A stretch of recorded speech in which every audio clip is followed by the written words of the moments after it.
Kenapa dark empath lebih bahaya daripada psychopath?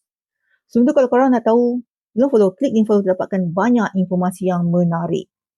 Ramai orang takut pada psychopath ni.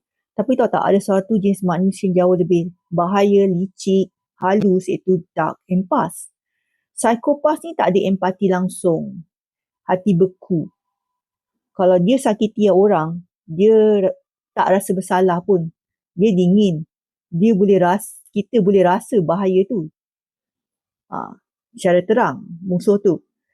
Kalau narsisis tu, kita macam ragu-ragu, confuse diri. Tapi dark empath, dia ada empati tau. Ada rasa kesian. Dia faham perasaan kita, tapi dia gunakan kelebihan tu untuk manipulasi, kawal dan rosakkan kita secara senyap. Dia tahu bila kita sedih, dia peluk kita.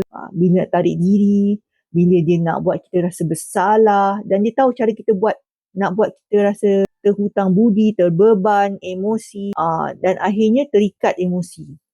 Bezanya besar, psikopat serang dari depan. Macam orang gila kan nak serang kita.